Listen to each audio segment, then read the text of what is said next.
బిస్మిల్లాహిర్రహ్మానిర్రహీం. బిస్మిల్లాహిర్రహ్మానిర్రహీం. మిత్రులారా, ప్రవక్త ముహమ్మద్ సల్లల్లాహు అలైహి వసల్లం వారి యొక్క కొన్ని జీవిత విశేషాలను తెలుసుకుంటూ ఉన్నాము. ఒక సందర్భంలో ప్రవక్త ముహమ్మద్ సల్లల్లాహు అలైహి వసల్లం వారు ఒక వ్యక్తి వద్ద కొన్ని ఖర్జూర పళ్ళు అప్పుగా తీసుకున్నారు. ఆ తర్వాత ఆ వ్యక్తి వచ్చి అడిగాడు, ప్రవక్త,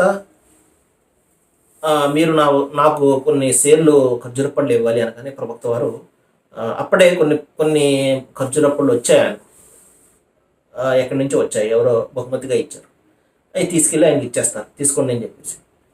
ఆయన తీసుకెళ్ళి పక్కకెళ్ళి పక్కన ఏడుస్తున్నాడు. ఆయన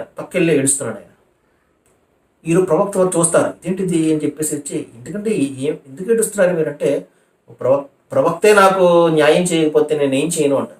ఏం జరిగింది చెప్పండి, నా ద్వారా ఏదైనా తప్పు జరిగిందంటే, ప్రవక్త, నేను మంచి క్వాలిటీ అయినటువంటి ఖర్జూర పళ్ళు ఇచ్చాను, మీరు చూస్తే నాసిరకమైన పళ్ళు ఇచ్చారు నాకు అనగానే, అరే ఎంత తప్పు జరిగిందండి, నేను చూడలేదు సుమా అని చెప్పేసి ప్రవక్త వారు ఎంతో బాధపడి మంచి ఖర్జూర పళ్ళు మళ్ళీ అతనికి ఇప్పించడం జరిగింది.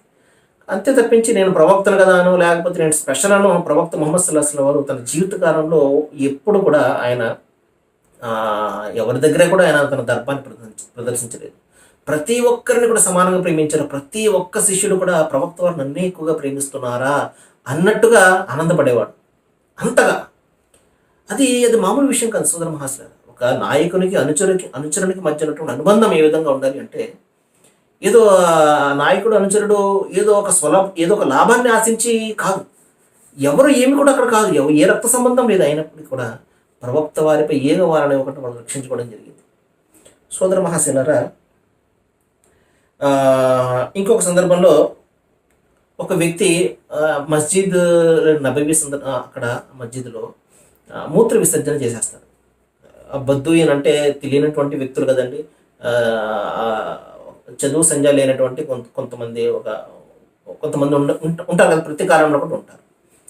శిష్యులందరూ కూడా అతను పట్టుకుని కొట్టబోతుంటే ప్రవక్త సల్లల్లాహు అలైహి వసల్లం ఆపేస్తారు. లేదు, అతన్ని లఘుశంకను తీర్చుకునేవ్వండి, ముందు అతను ఏ పని అయితే చేస్తాడో కానివ్వండి, మధ్యలో ఆపకండి అని చెప్పేసి అయిన తర్వాత నీళ్లు తెచ్చి కొట్టేయండి అని చెప్పి స్వయంగా ఆయన తెచ్చి ఒక బకెట్ నీళ్ళతో దాన్ని కొట్టేస్తారు. అప్పుడు అతను చెప్తారు, బాబు ఇది దైవాన్ని ఆరాధించే స్థలం కదా, నీ ఇంట్లో నువ్వు ఇదే విధంగా చేస్తావా, చెయ్యవు కదా, కాబట్టి ఇది దైవాన్ని ఆరాధించే చోటు ఈ విధంగా పాడు చేయకూడదమ్మా అని చెప్పేసి ప్రేమగా చెప్పి అతను పంపిస్తాయి. ఇప్పుడు మనం చూస్తుంటాం మస్జిద్ల దగ్గర, లేకపోతే గుళ్ళ దగ్గర, చర్చిల దగ్గర మూత్ర విసర్జన చేసేవాళ్ళు మనకు కనబడుతూ ఉంటారు, లఘుశంగా తీర్చుకునే వాళ్ళు కనబడుతుంటారు.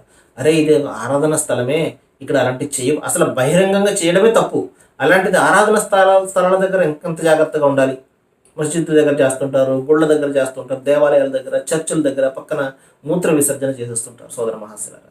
లేకపోతే రోడ్ల మీద ఉమ్మేస్తూ ఉంటారు, లేకపోతే కుక్కలు పెంచుకునేవారు బయటకు వచ్చి నడి రోడ్డు మీద ఆ కుక్కల చేత నంబర్ 2 చేస్తుంటారు.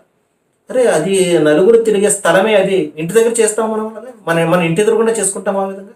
లేదు, ఇల్లు విడిచిపెట్టేసి రోడ్డు మీదకి వచ్చి రోడ్డు సెంటర్లో చేస్తుంటాం.